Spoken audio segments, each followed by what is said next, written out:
Mark, final press conference of the season. It's been a long old season. You've never had a straightforward or boring season here at Hewish, have you? No, seems to be the way, doesn't it?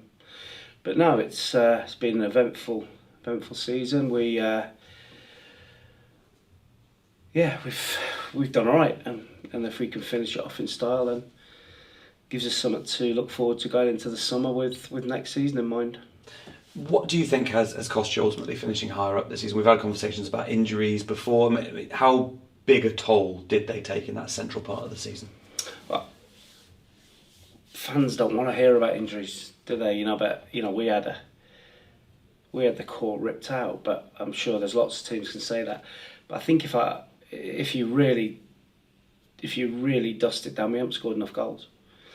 When we've needed to, we've not scored enough goals, and that's something that we've got to try and put right in the summer.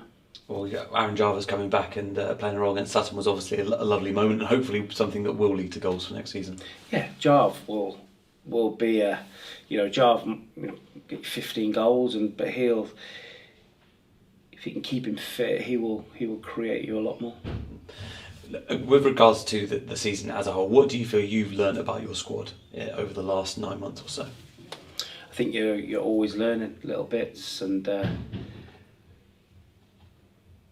we have to, like I said, we have to try and find a way of, whether that's recruitment or we have to find a way of scoring more goals. It's clear, and as a team, we've not scored enough from set pieces this year. We've not had enough people chipping in with goals, and that's something that we have to sort out in the summer.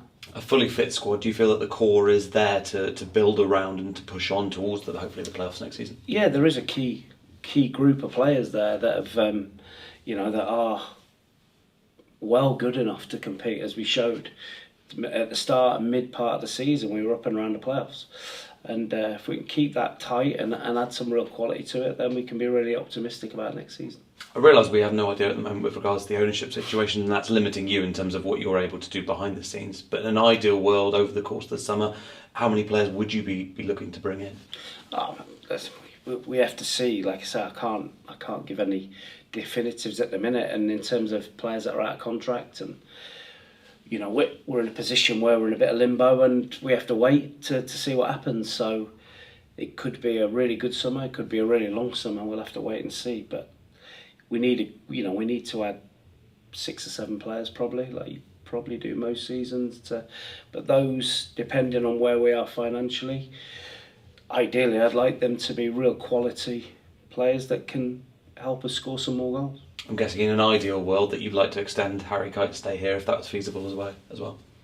I'm not talking about individuals again. It's about, I can't do anything at the minute. We've got some players that are out of contract that we'd like to re-engage, and there'll be players that we've been monitoring that we'd like to try and bring to the football club. But until things get sorted, we can't look too far ahead. Final game of the season against Aldershot. They're in a poor run of form in terms of the league, and they've got the final coming up in the FA Trophy. Do you think that will play on the minds at all? Because they're only a few days away from the final. No, I think there will be full strength. I think there will be trying to. I think they'll be trying to get a little bit of form going into the final. I think they'll want a performance where they think, right, this is the team that we're going to play. That's going to play in the final, and they'll want some semblance of organisation, the way they play, and I think they'll want to get that sorted on Monday. And I don't buy into all this. Well, they're going to rest players, and that people told me that about Sutton on last Saturday. They had a cup final on Tuesday. None of that matters. It's about on the day, and you've got to be up for it. If you're not, you get beat. Have you been quite surprised that Aldershot have ended up in the position they are in the division? Would you have expected them to be higher up? No, because their budget will dictate that their budget will be in the bottom part of the league. I know the restraints that Tommy's working under. It won't be one of the big budgets, and I think the last 2 years, I think they've done unbelievably well. Tommy, the staff there, have two greats to get to. I think they missed out on the playoffs on a technicality last year. The National League messed up, didn't they, with the Gateshead situation, and to get to the trophy final. 2 great seasons. I realise in the future, potentially there's the idea that 3 teams could go up from the National League. But moving forward, we've spoken before about the big budgets. Just how difficult is it for not just Yeovil, but any club to win promotion out of this division? Really difficult. It's a graveyard for big clubs. I think if you look at the clubs that have been in it and how long they've had to stay. I think Forest Green were the longest serve. I think they were 19 years in the. Oldham now are getting into territory where they've been there a few years. It's so hard to get out of because of the only one automatic position. You're talking about big clubs. You know, you're going to have Carlisle coming down next year that will have. They've got American owners and got millions to spend. So it seems to get more difficult every year, and you have to. Having a massive budget doesn't guarantee you win the league, as we've seen this year. But what it does do, it takes away a lot of the gamble. It gives you an opportunity to be in the playoffs and have that lottery ticket to win a couple of games and get promoted. So I think a lot of clubs now, there will be some clubs that will gamble on winning it, or have this year, don't win it. What do you do the following year?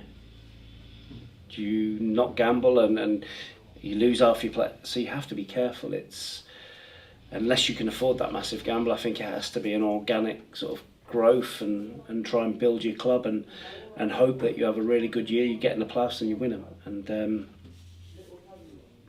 or you go on better and go under the radar and win it. But there's going to be some really big budgets in the league, as there is this year, but it doesn't guarantee you anything. But for me, the quicker they get the 3 up, the better, because you have a more chance. It seems only right with the way the pyramid's built anyway. And for one last time this season, team news ahead of the Monday game. Many changes from the game against Sutton. You foreseeing quite a similar squad? Yeah, it'd be a similar squad. Don't know if Michael Smith will be available yet. Brett McGavin's had a week's training, so hopefully we can get him involved in the squad this week. So yeah, it'd be same squad plus Brett. Brett's quite a big surprise though, because we and I spoke previously, and you didn't hold out much hope that he'd kick a ball again this season. No, but then we're putting him in. You know, he won't be fit because he's not trained for. So it will be a case of we're putting him in the squad to give him a little bit of an incentive to go away with in the summer. And so yeah, those injured boys have come back, but just a little bit too late. And lastly, Mark, if I was going to ask you to grade your season in terms of how happy you are with how the team's done, what would you give your score this season? I think we have to be happy the way that things have panned out, that we're hopefully going to finish in the middle of the league. I think when you end up in a playoff position at certain points, then if you don't finish in them, it becomes a disappointment. But I think if we step back and we look where we are compared to some of the money that I see being spent, then I'm happy where we are. But we want to push in the summer if we can. Depending on what happens, we want to push and try and be a real force next year. Well, good luck for Monday. Thank you. Get the VIP treatment at Hewish Park. Enjoy a 2-course meal prepared by our own executive chef, a match day ticket, match programme, team sheet and allocated parking. You can even put your questions to manager Mark Cooper. Why not book online today?